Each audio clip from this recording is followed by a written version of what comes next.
have out your test. Now, as we go over the test, you gotta realize that I have more than one copy of the test. So as I read a question, you're gonna have to find it in that section. Like the first section is problems 1 through 4.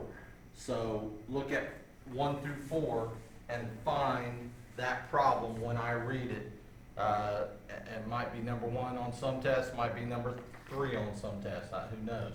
So find it on each section, just find it and look at it, and we'll go over it all.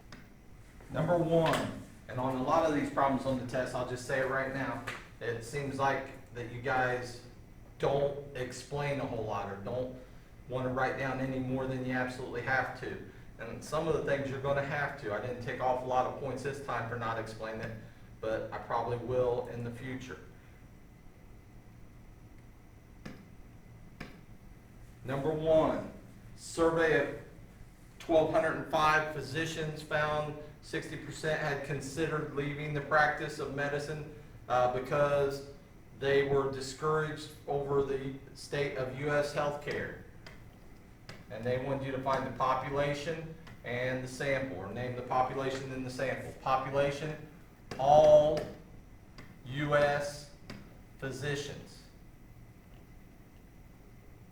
Sample is the 1,205 physicians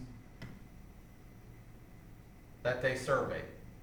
So population is all of the physicians. Sample is the ones that they surveyed. Again, find your problem on the test. Number 2, yours might not be number 2. 38 nurses working in San Francisco in the San Francisco area were surveyed concerning their opinions of managed health care. Population, nurses in San Francisco area. Sample of 38 nurses.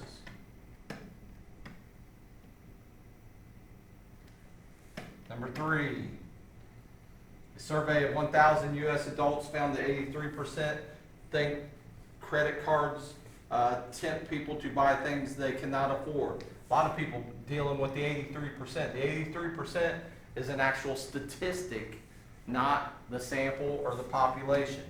This time, the population is all U.S. adults.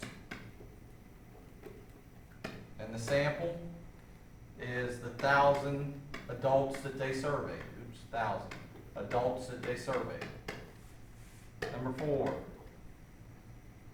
A survey of 39 credit cards found that the average annual percentage rate is 12.83%. Population, all credit cards. Sample, 39 credit cards that they looked at. Second section, 5 through 8. Same idea on this, make sure you find your problem.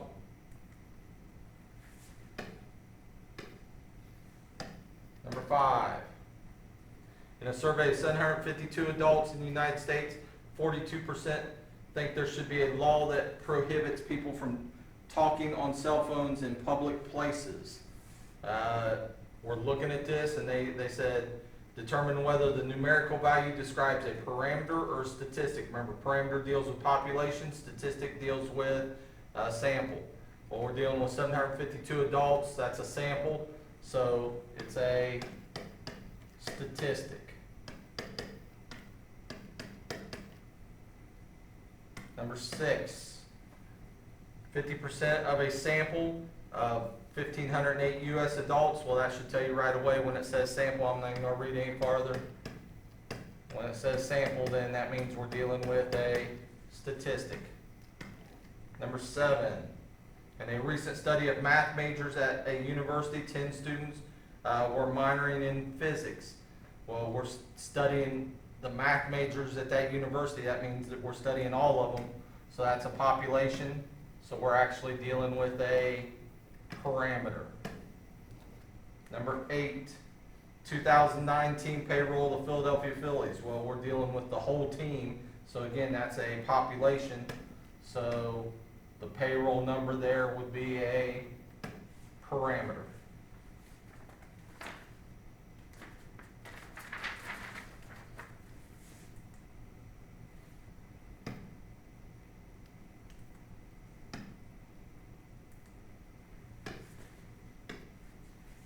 We skipped 9 and 10, 11 through 16. 11 through 16 says determine which data are qualitative or quantitative. And I'll just write down QUAL or QUANT. So 11 through 16, 11, 12, 13, 14, 15, and 16. Problem 11, monthly salaries of employees is quantitative. Quantitative. Because that number is actually something we can do with. The one employee's salary might be double another employee's salary. Social Security numbers of employees at an accounting firm. Well, those Social Security numbers don't really tell us anything about that person, so it's just a qualitative. 13, the marital status of all professional golfers. Again, their marital status doesn't really tell us anything about them number-wise, so it's just a quality. The ages of sample of 350 employees of a software company. This should be quantitative, but I accepted qualitative too, because when you're dealing with age, I think age could be a quality also. You could be dealing with that, but it's normally thought of as quantitative, because we can say somebody's double somebody else's age. The zip codes, we can stop right there. Zip codes is a qualitative. Zip codes really don't tell you anything. People who live in the 513 area code aren't half as good as the people who live in the 937 area code. The 2010 revenues of companies of Fortune 500 list, quantitative, because it gives you a number, something you can do numerical things with. Identify the data set's level of measurement. This is for problems 17, 18, 19, and 20. 17, 18, 19, and 20. Remember those levels, as I'm writing these down? Levels are ratio, interval, ordinal, and nominal.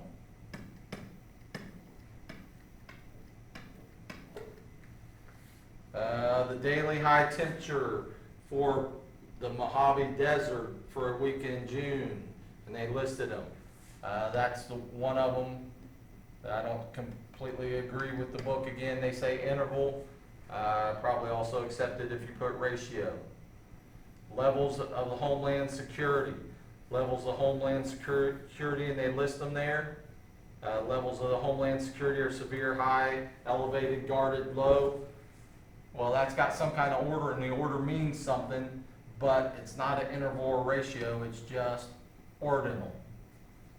The order does mean something, but high isn't twice as bad as, or severe is not twice as bad as high. Number 19, the 4 departments of a printing company are listed. If they're just departments, that doesn't really tell us anything numerical, so that's just nominal, it's just naming them. The total compensations in millions of dollars of the top 10 female CEOs in the United States. That's a ratio, because we can say one CEO made 3 times as much as another CEO. Problems 21 through 24. Some of these that you needed to explain on. And I might have put explain on some of your papers. 21. A study of the effect of koalas on the ecosystem in Kangaroo Island. We talked about this one before. They wanted you to decide which method to use. Simulation, experiment, survey.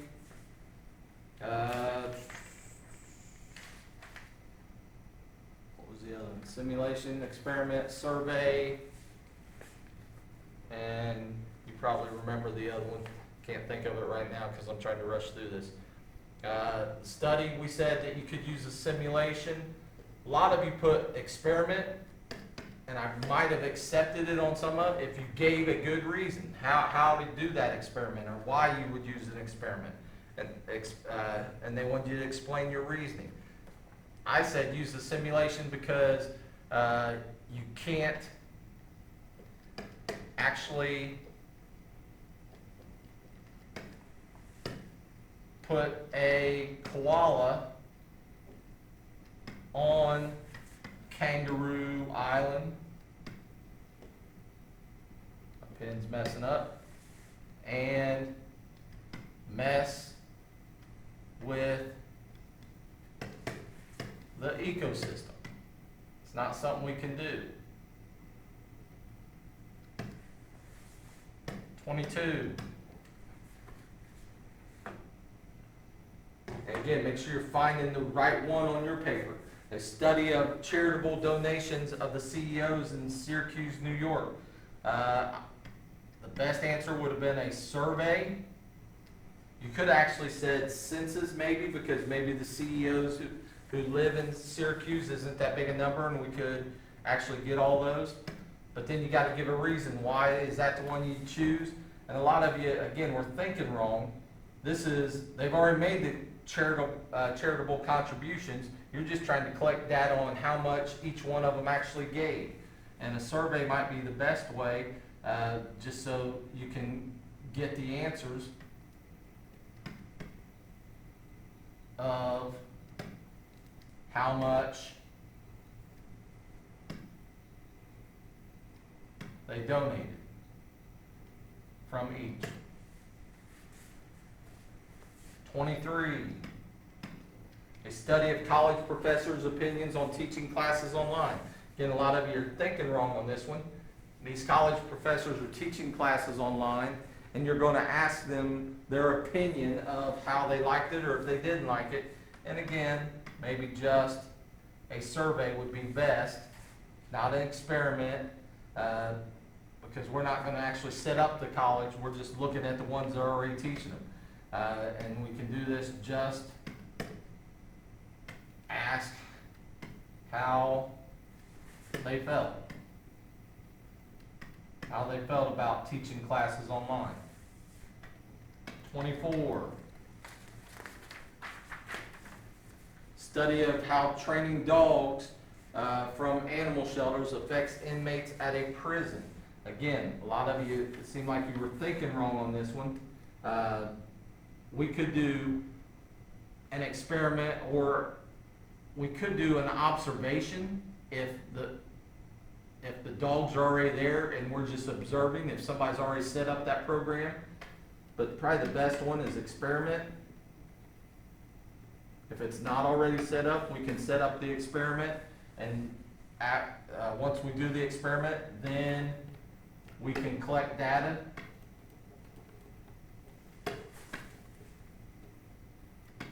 On how it affected the inmates. Now, some of you put down how it affected the dogs, and I don't really think that we're able to collect the data on how it's going to affect the dogs. 25 asked, should you use a census or a survey on this? Or I'm sorry, should you use census or sampling on this? You want to know the favorite spring break destination of 15,000 students. Well, 15,000 is an awful lot. So instead of using a census, which would mean we'd have to talk to all 15,000, we'd probably use sampling. Now, I may have accepted your answer of census if you gave me some kind of reasoning. This said if you would use sampling, decide what technique you would use. Well, if we're going to use sampling, I would probably just use a survey. Just ask them, hey, where's your favorite spring break destination? 26 through 31. 26 through 31 want you to identify the sampling technique used. Remember, that's random, convenience, systematic, cluster, stratified, all those different ones. So 26, 27, again, make sure you're finding the right one on your paper when I read it. 29, 30, 31. 26, using random digit dialing, researchers asked 1,003 U.S. adults their plans on working during retirement. Well, they gave you sort of the answer right there in it. That's sort of a random. 27, a student asked 18 friends to participate in a psychology experiment. It's probably convenience. Just convenience, because his friends are convenient for him to ask. He didn't have to go out of his way to ask them. 28, law enforcement officials stop and check the driver of every third vehicle. Anytime you hear every third, systematic. Systematic. Every third, every fifth, whatever. A pregnancy study in the Philippines randomly selects 33 communities from the metropolitan area that then interviews all available pregnant women in those communities.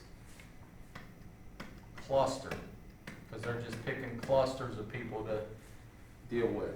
The journalist interviews 154 people waiting at an airport baggage claim. This one, cluster. I also accepted convenience, because if he's there already, then it would be convenient for him to just interview those people. 31, 25 students are randomly selected from each grade level at a high school and surveyed about their study habits. 35 students are randomly selected from each grade level, so you're actually splitting up the grade levels. Stratified. Stratified. Because you're making sure you get some from each grade level.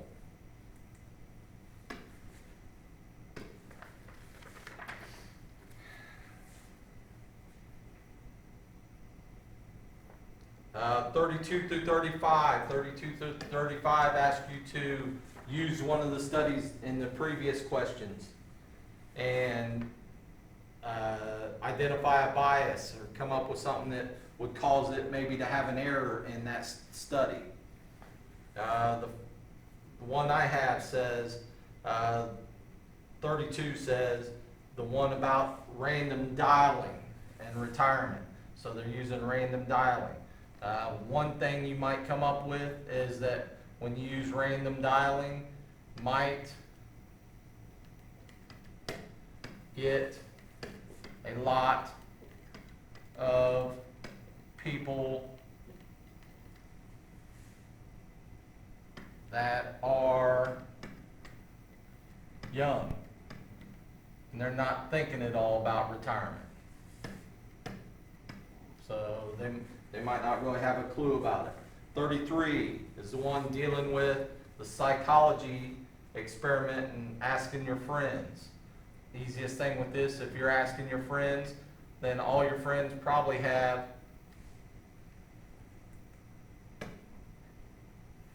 common interests.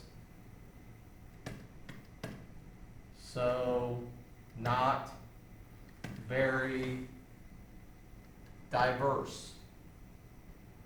Some of you didn't explain enough on these to really give me an idea that you had and you knew what you were talking about. Next one, talked about the pregnant women. The pregnant women. One of the things with pregnant women, if you're taking different groups from the Philippines communities there, you never know what kind of group you're going to get. Maybe one of the groups has very few pregnant women. I spelled pregnant wrong. And other group has a lot. Different countries and different communities think different ways as far as something like that goes. Some communities might think that it's all right for a woman to have a child at age 14 or 15, whereas other communities might think that a woman needs to wait till she's 25 or something. 35. It's the one about the cops stopping the drivers. And the easiest thing here is they might miss all impaired drivers. That's the way that, if it just happens to fall that way, they might miss all the impaired drivers if they happen to fall in those, if they don't fall in every third car or whatever it was. You might want to keep those tests around and use them to study for your midterms and your finals. Make sure you remember all that stuff because we're going to be using a lot of that throughout the year. All right, going through this real quickly. There it goes. What we're going to cover, descriptive statistics, describes important characteristics of a set of data. What you need to be able to do, organize, present, and summarize the data, either graphically or numerically. You might write down just that title right there, descriptive statistics. That's what we're going to be covering. Important characteristics of quantitative data: shape, center, and spread. Shape tells you like what shape a graph they would make. The center is normally what we think of as sort of the average, what's right there in the middle is a representative of the average value that indicates where the middle of the data is located. So we think, okay, most people are going to fall in that range or in that area. Variation. Variation is how much it varies from the high end to the low end, or low end to the high end, or it's how much the data is spread out. Maybe people in Preble County, if we looked at all their salaries, the lowest paid person might be $15,000 a year, and the highest paid person might be $400,000 a year. So there's quite a big spread there. That's the variation. Distribution, that's the shape. Nature of the shape of the distribution of data, and the one that we're going to deal the most with probably is the bell-shaped. And then you have a uniform shape and a skewed shape. And we're going to talk about those. Main things here, again, I wouldn't write all this down, but maybe get some of it down. You're talking about center, variation, distribution.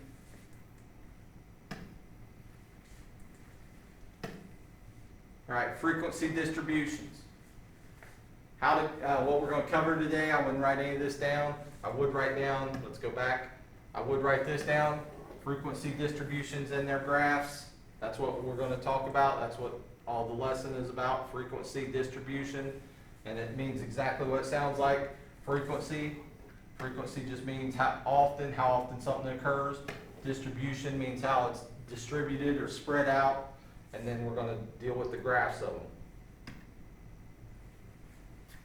How to construct a frequency distribution, including limits, midpoints, relative frequency, cumulative frequency, boundaries, all that stuff. We'll discuss that as we go through this. How to construct histograms, polygons, relative frequency histograms, and I think this is pronounced ogives. I never have known how to pronounce it, but it doesn't matter, just as long as you know what it is. All right, a frequency distribution. This is very important. Frequency distribution is a table that organizes data and values into classes or intervals, along with number of values that fall in each class. And we're going to talk about that. F stands for frequency. You might just, on this definition right here, just sort of abbreviate it down to something that you understand. Ungrouped frequency distributions, I really don't care for those because that just means that your numbers are all crazy not in any certain order. Or I guess I shouldn't say that. It doesn't mean that they're not in any certain order. It means you take like just one number. So 5 is its own set, 6 is its own set. Then grouped would be something like where we go 0, pen quit working, 0 to 3, then 4 to 5, and so on, so on, so on. So ungrouped frequency distribution, just each thing is one number. Grouped is where you have it separated 0 to 3, 4 to 6, or whatever it happens to be.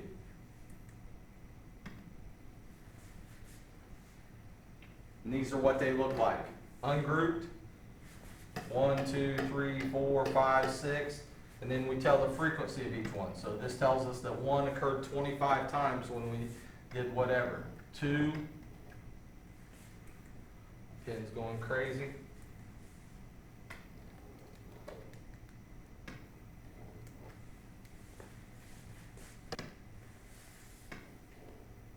2 occurred 38 times. 4 occurred 1,462 times. This is the one that we're probably going to deal with more, the grouped. And we have to figure out these intervals here. And they got to be the same every time. You'll notice this one goes from 18 to 30.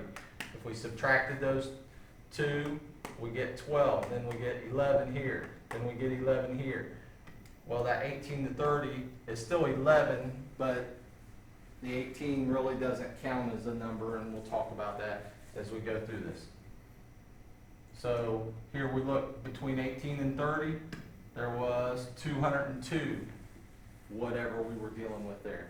We get down to this group, 67 to 78, and there was 158 that responded that they fell in that range, or whatever it is that we're dealing with. But this is just age of the voters on this one. That's what we're saying right here, age of the voters. And then we knew that from 18 to 30, there was 202 voters that age. From 67 to 78, there was 158. Looks like in this, whatever election this was, there was a lot of people from the 43 to 54 range voting, 620. All right, frequency distribution, a table that shows classes or intervals of data with a count of the number of entries in each. This is probably the definition that you want for a frequency distribution. And this shows a good frequency distribution right here. You got your class, whatever it is that you're dealing with, age of voters or whatever, and then how often each one occurred. From 1 to 5, occurred 5 times. From 6 to 10, occurred 8 times. And you're just going to tally those up and count them up and put them in a table like that.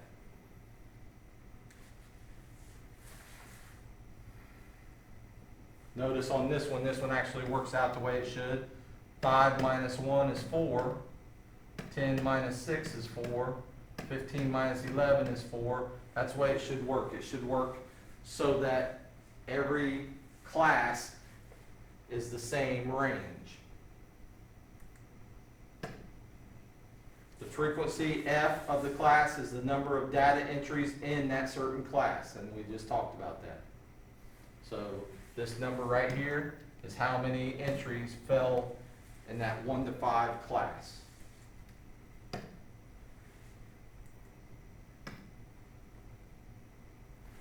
This is called the upper class limits. The lower class limits is right here, and these are the upper class limits. Just makes sense. Lower class are the ones on the lower end, and then the upper class are on the higher side. Lower class limits, upper class limits.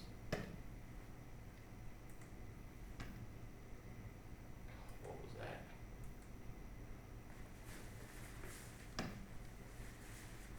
Doing crazy stuff on me.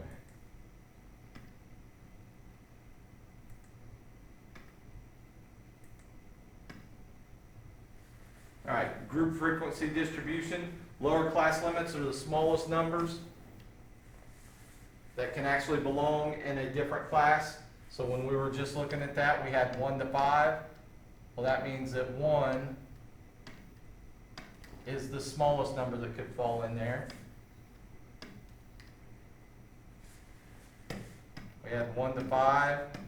My pen's not working. What's going on? 1 to 5. 1's the smallest number that could fall in there, and 5 was the upper class limit. That was the highest number. The class width, pretty important.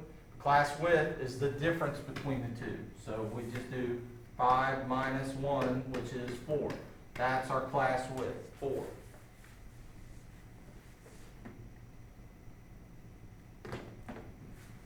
Sorry, that's wrong.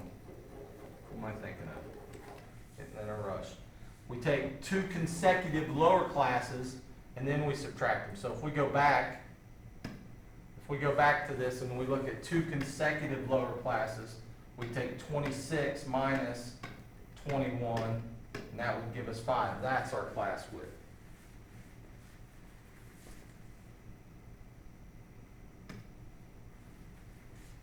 So your class width, you take one lower limit, then the next lower limit, subtract the 2.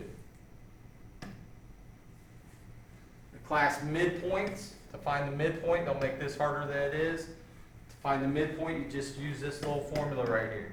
You take a lower class limit plus the upper class limit and you divide by 2, and that's going to tell you what's right in the middle. So if I take the class 1 to 5, I add those 2 together, 1 plus 5, you get 6, then you divide by 2, your class midpoint would be 3. Class boundaries. Class boundaries.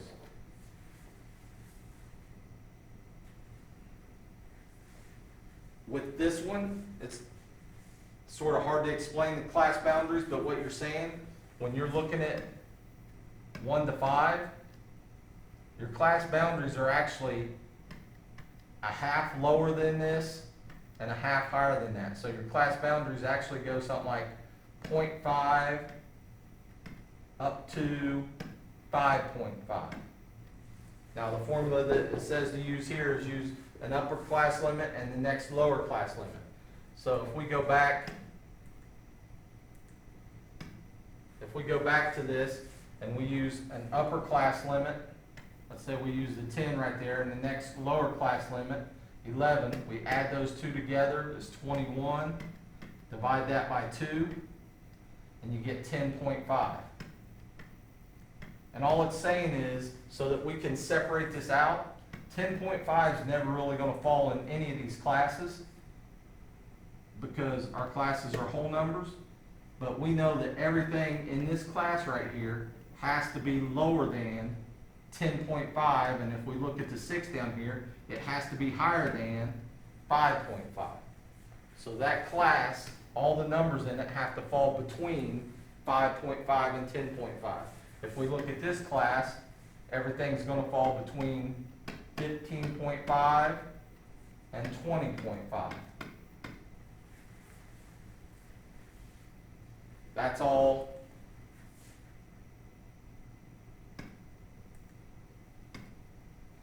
That's all the class boundaries are. You have an upper class limit and the next lower class limit. You take those, and it's what's halfway in between. Constructing a frequency distribution. Decide on the number of classes, usually between 5 and 20. So when we're doing this, these are the steps. This is important. You need to write these down, these steps, and you can shorten them up, whatever. This is the first step, how to make one of these. Decide on the number of classes, usually between 5 and 20. You don't want more than 20 classes, that's getting to be too many. And you don't want less than 5 because then you're just grouping too much together and you can't really tell if there's any kind of patterns.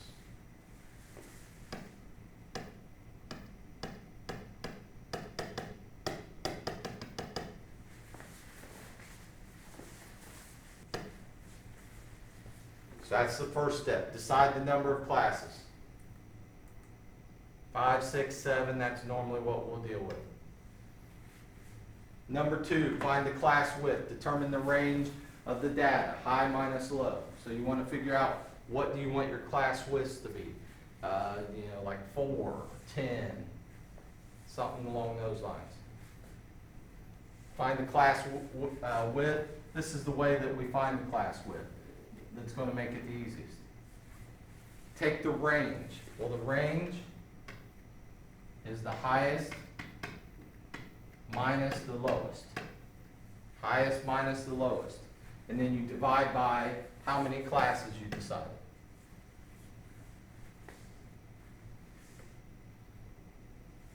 So if we decided 6 classes, and our highest number was 50, and our lowest number was 2, we take 50 minus 2, that gives us 48. We take that 48 and we divide it by 6. And that tells us we need our class width to be 8. We need our class width to be 8.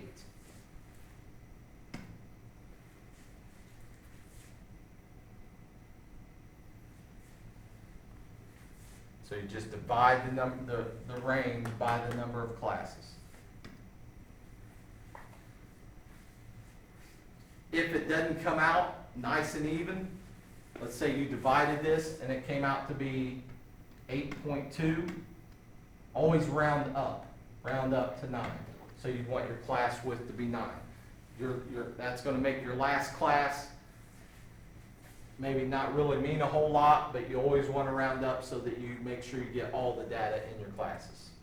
So always round up on your class width if it doesn't come out nice and even. Third step, find the class limits.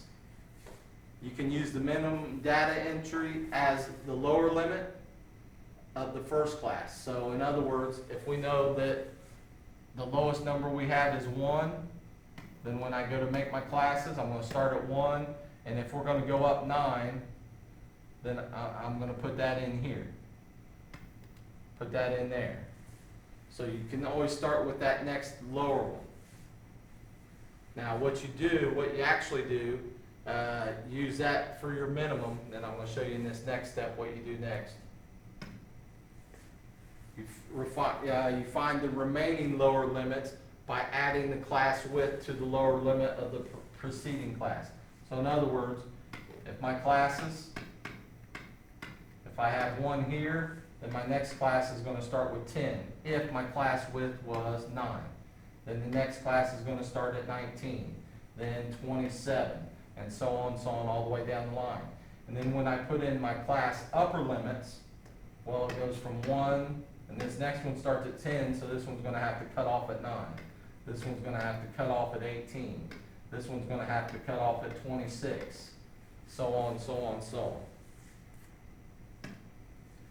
Find the upper limits, that's what I just did, of the first class. Remember that the classes can't overlap, so whatever this one starts with, this one up here had to end with the previous number. Find the remaining upper class limits. Go all the way down through and do all that. Number 4. And let me go back for a second. Give you a second. You might need to write some of that down. This is the way you're going to find this, and this is very important, how to do this, how to construct this.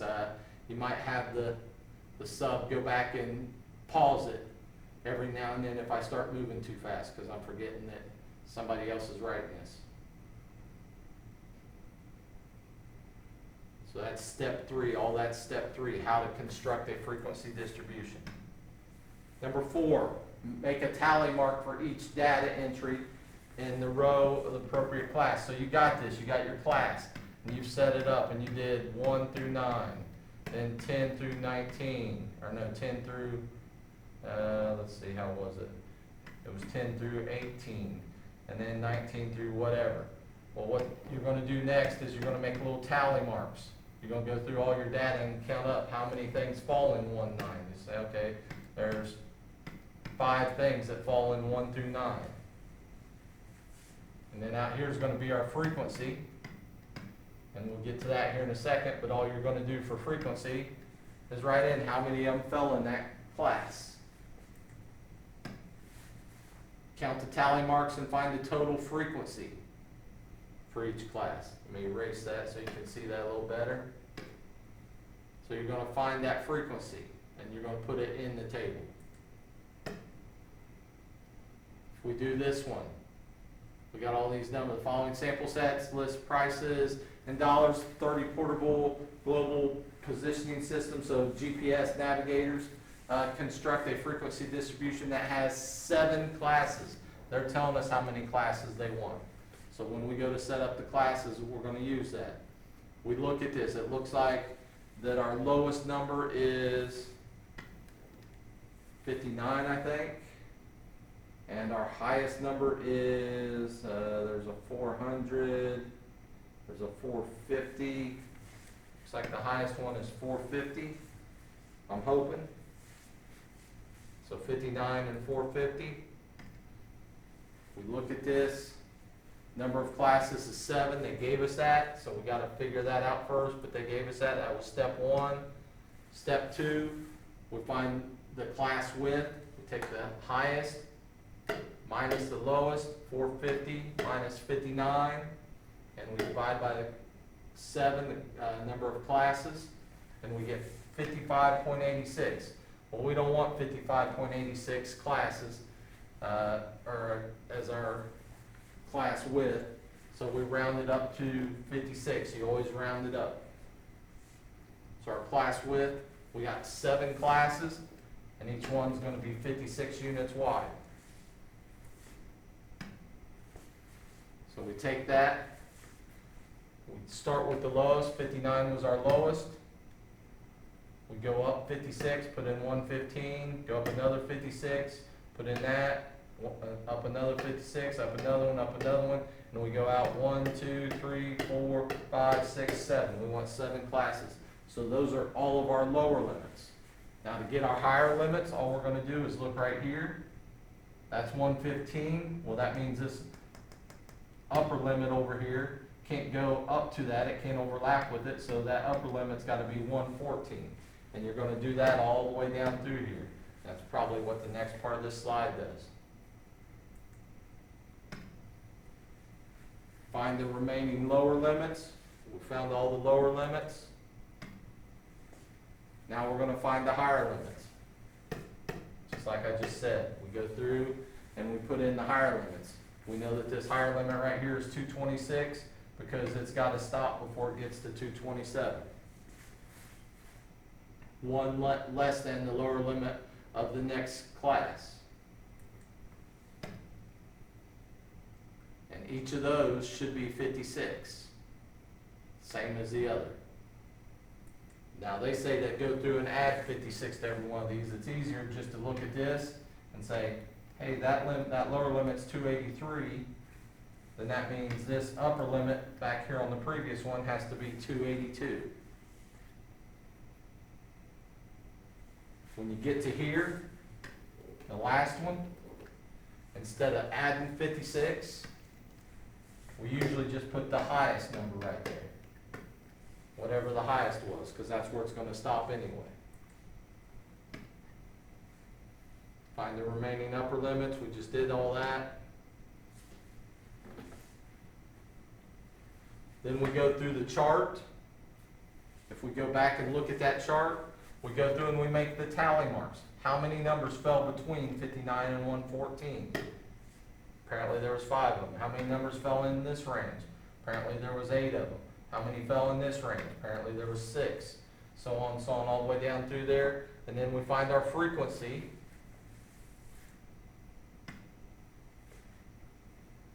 We find our, let me go back. We find our frequency over here just by counting. How many was there? How many was there?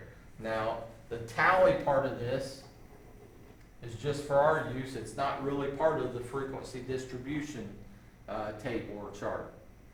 All that's really part of that are the classes and the frequency. The tally is just for us to use for our work, like if you're showing your work on a math problem. If you leave the tally in there, it's not a big deal. I don't care. Might not always be mathematically correct, but it's fine with me. This symbol, hopefully you've seen this symbol before, it means summation, it means you add up all the stuff. When you see that symbol and it says the summation of all the frequencies or whatever, then that means you're gonna add up all the frequencies all the way through the whole problem. Or if it says the summation of 1 to 12, that means you add up all those numbers, 1, 2, 3, all the way up to 12. But it just means summation. Midpoint of a class. Midpoint of a class, to find the midpoint of a class, you take the lower limit, class limit, the upper class limit, add them together and divide by 2. So if I'm looking at this, I'm going to take those two, add them together, and divide by 2, and that's going to tell me what's right there in the middle. So we add those all together, and when we get done, you'll notice that the distance between the two midpoints is the same as the class width. So we add 59 and 114 together, divide by 2, and we get 86.5. Relative frequency of a class, if we're trying to find the relative frequency of a class,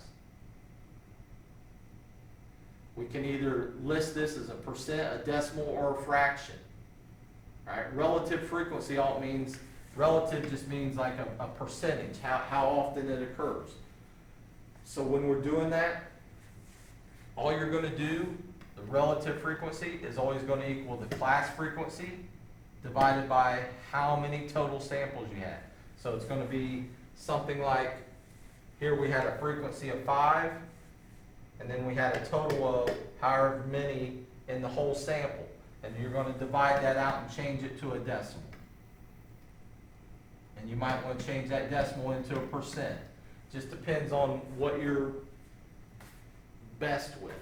I would say usually change it to a percent because it makes more sense to say, 20% fell in this range or 15% fell in this range or in this class.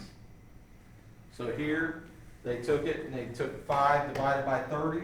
There was a total of 30 numbers on that list that we had earlier. 5 divided by 30 gave us 0.17. That 0.17 is your relative frequency. Again, I would probably change that 0.17 into 17%. And this 0.27 into 27%. That seems to make more sense to most people. You gotta be careful with the one like this last one. You got 0.2, well that's 20%. You gotta remember to bump the decimal over 2 places. Cumulative frequency of a class. The cumulative frequency is exactly what it says, cumulative. It's like you're adding up all the way down through the list. So that first number is 5 because so far we've only had 5 respondents fall at or below what we're looking at. Well, this next one is going to take the 5 and that 8 there. And that's going to give us 13, then next one, 19. And by the time we're at the very end down here, we should have a total of all the numbers that we had. That's cumulative frequency. Expanded frequency distribution. An expanded frequency distribution shows all that. It shows the class, shows the frequency, shows the midpoint of each class, shows the relative frequency, and shows the cumulative frequency of each one. So it shows all those things. Notice down here, it says summation of all the frequencies, and it's got 30 because we add all these up, and that helps us to make sure that we got every single number. What you might do on this is just write this, and then draw this chart, and just draw all those right there. That's a expanded frequency distribution. Again, you might have the sub pause it for a second so that you can get that chart sort of drawn and remember what an expanded frequency distribution looks like. I wouldn't write down all the numbers and everything, just looking at that. When we get out here, the other thing, the summation right here, if you add up all these numbers, if they were percents instead, then it should add up to 100%. If you leave them as decimals, they should add up to one whole.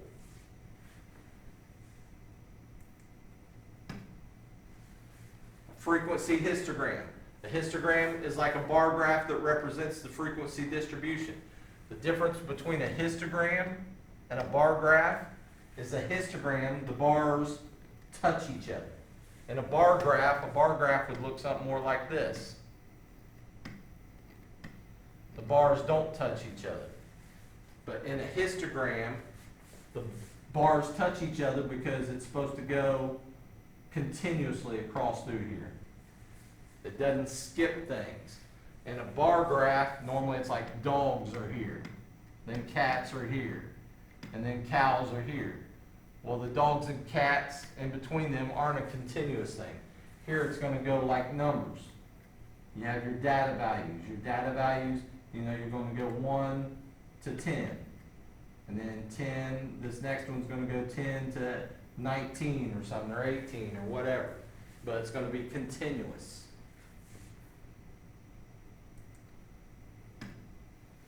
The horizontal scale is always the quantitative.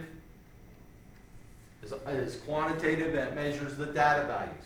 That's your horizontal scale. That's your scale going across the bottom there. The vertical scale measures the frequency. So how often something occurred. We look here, maybe this right here tells us that there was 4 that occurred at that range right there, or at that class.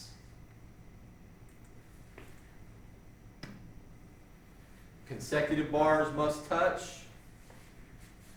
We said that already. Let's go back. So that's what it should look like. You're going to have your frequency going up and down, frequency going up and down, and then sort of your classes going across the bottom, going horizontal. That's a frequency histogram. Class boundaries. Remember your class boundaries? The easiest way, again, is subtract 0.5 from the lower, add 0.5 to the higher. And that way it separates them. And that way you don't have any gaps, no gaps between the classes. Because if we're looking at something like this, 1 to 9, then 10 to 18, it looks like we got a gap here where 9.6 doesn't fall anywhere because it doesn't fit in here and it doesn't fit in there. So we make it 0.5 to 9.5. So we subtract 0.5 from this one, add 0.5 to that one, and then and then the next one would be 9.5 to 18.5, and the 9.6 then is going to fall in that class. Distance from upper limit of the first class, lower limit of the second class, you get 1, then what you do next, half of that. So when we're looking at our class boundaries is going to fall like that. Instead of 59 to 114, it's 58.5 to 114.5.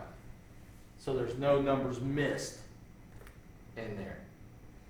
Again, in the classes, it looks like we might miss 114.5 or 114.8 because it doesn't fall in either one of those two classes. But if we use the class boundaries, then it's going to fall in that range.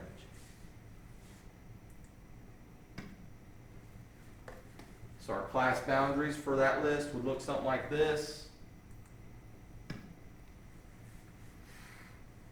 If we wanted to construct a frequency histogram, for a frequency histogram, that's where we need these class boundaries. That's why we would find them. We have the midpoints already. If we did the expanded frequency distribution, we have the classes and the frequency. So our histogram is going to look something like this. And what they did is they took the midpoints No, well, first, let's look at this. They've made a broken axis here because we don't actually start at 0. So anytime you're graphing something and you don't start at 0, because you don't want to draw a huge graph, whether it's on the vertical or the horizontal, put just a little Z looking thing or a broken thing in there to show, hey, we didn't start at 0. Notice here, they put the midpoints in here and use them instead of putting a number here on each one. And that's fine, either way. Gotta make sure you have what each vertical and horizontal axis stands for. And they told you up here that they labeled with the midpoints. You could label it with your, with those other numbers that we found back there, like the 59.5 or whatever, we could use those. Some of them use midpoints, some of them use the other, it's up to you. Midpoints is probably easier, because then you gotta write fewer numbers. This one they use, instead of using midpoints, now they use the boundaries. And that's what I was talking about a second ago. So they put one on each thing, all the way down through there. Frequency polygon. All a frequency polygon is a line graph that emphasizes a continuous change in frequencies. This is what a frequency polygon looks like. It's called a frequency polygon because as it goes through here and it connects the dots, it makes this in here is a polygon. It's not a normal polygon or a regular polygon like you learned in geometry, but it's some kind of polygon.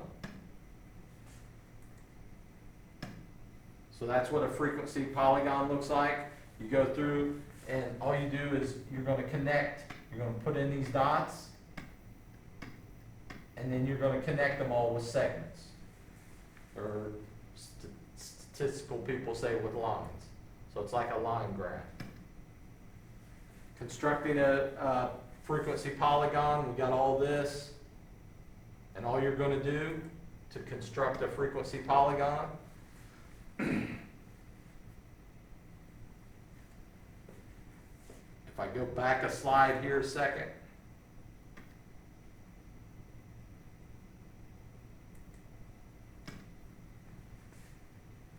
and you look at your frequency polygon,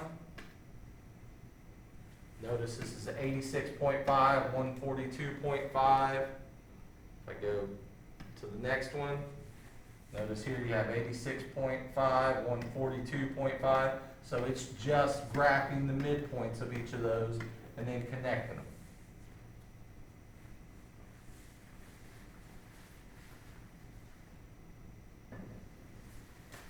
When you graph those midpoints, this first one, trying to remember how they get that first one and how they get the last one.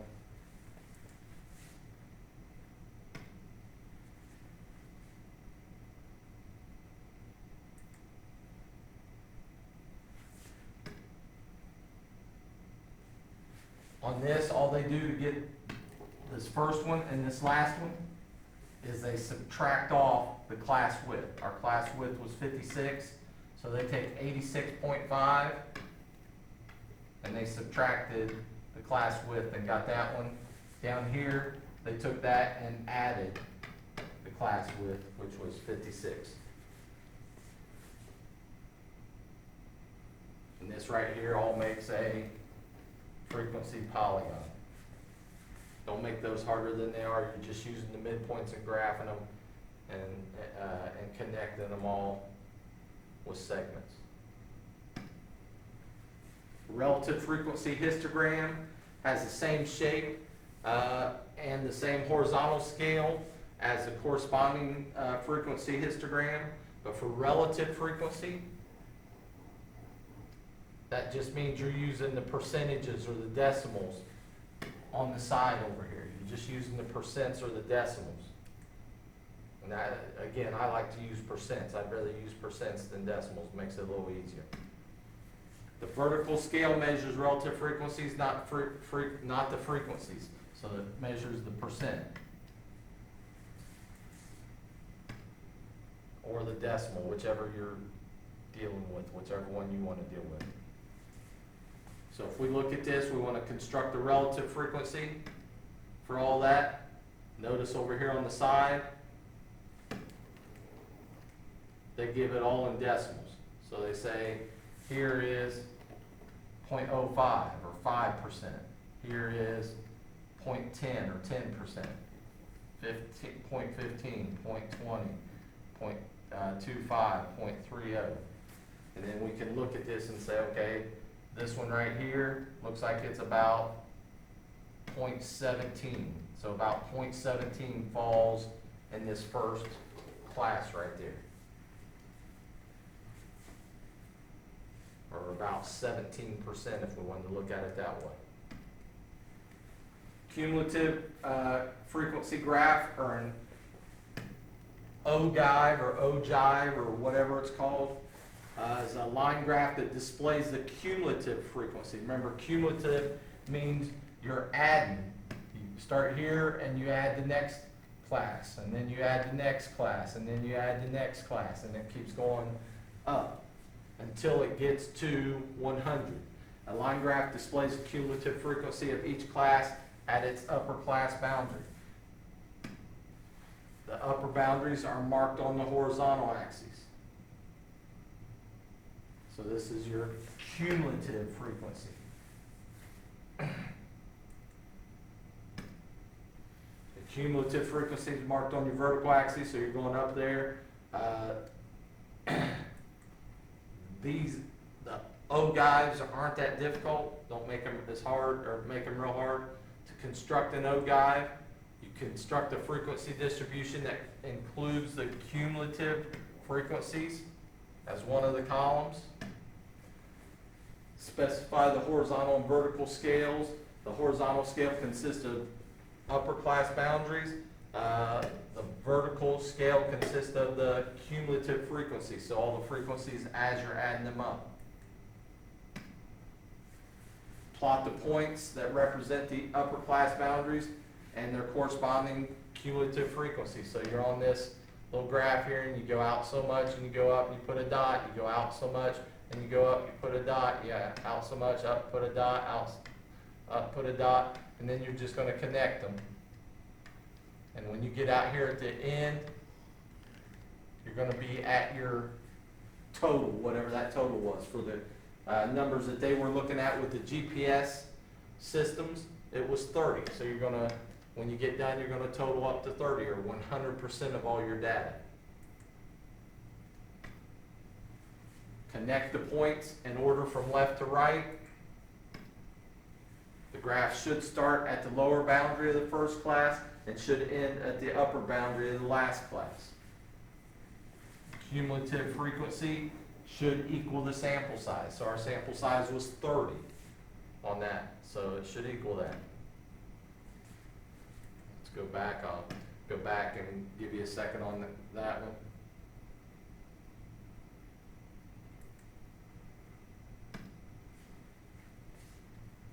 We're going to construct an ogive for this.